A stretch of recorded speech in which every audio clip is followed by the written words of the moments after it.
Reporter Jessie Darland here. I'm at Woodworking Tattoo in Manette.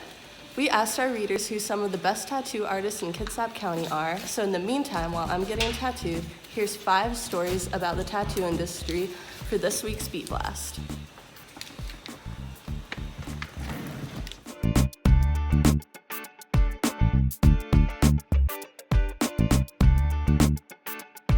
Welcome back to the Beat Blast, sponsored by the Admiral Theater.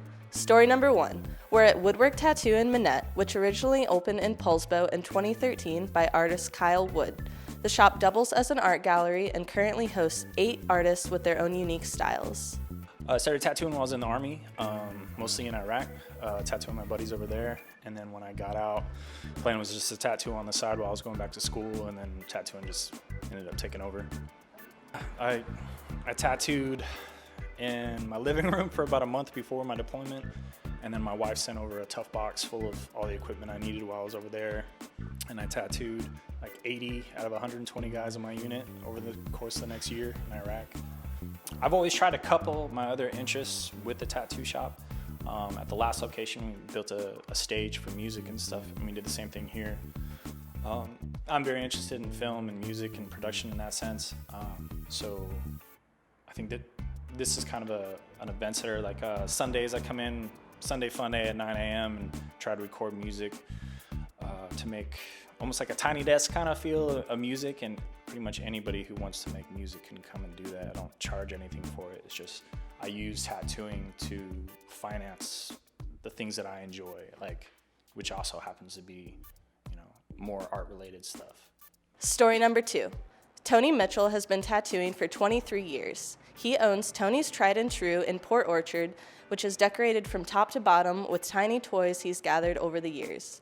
He says it's important to get a feel of the artist before you decide to get tattooed by them. First and foremost, I think they need to figure out the personality of the artist that they're trying to get tattooed by.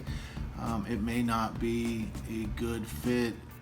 A lot of people just post on Facebook asking for who their favorite tattooer is and so on and so forth, which turns into somewhat of a popularity contest, which is kind of disheartening.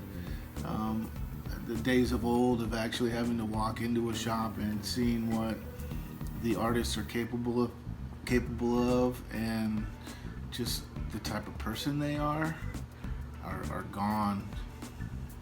Just taking the time to get off your ass and get off the internet and physically walk into a shop and introduce yourself and just get a feel for the shop, get a feel for the artists. Story number 3. Jen Martinez is an artist at Ghostline in Bremerton. She started tattooing 6 years ago and developed her own unique style after her apprenticeship with the tattoo artist that she used to get tattooed by.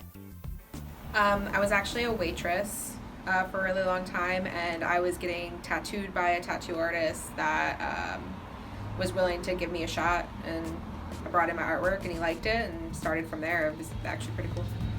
I feel like a lot of people just get tattoos, especially a lot of the people that I tattoo. A lot of them are getting them because they represent family or places they've been. I do a lot of birth flowers and stuff, so I feel like a lot of people get them because they mean stuff to them or because they like the way that their body looks with them. I feel like in the last couple years, I feel like tattoo shops specifically are starting to engage more with each other. There's more of a sense of community. I feel like there's definitely a lot more female artists coming in, and I think that tattoo shops in general are becoming safer spaces, which is nice. Story number 4. Justin Ferreira owns Thor's Hammer and Needle Tattoo in Poulsbo. He started his career 11 years ago in Southern California. I talked to him about how the public perception of tattoos has changed over the years. But really the difference is it's just becoming more and more acceptable to people that are, not so open-minded to body art practices, or kind of get, slowly being phased out in the boomer generation. That kind of stuff is becoming a lot more acceptable. You see people walking around with visible tattoos and working in reputable places, for lawyers or in schools. And, I've tattooed a dean of one of the colleges over in Seattle, and you don't know who these people are.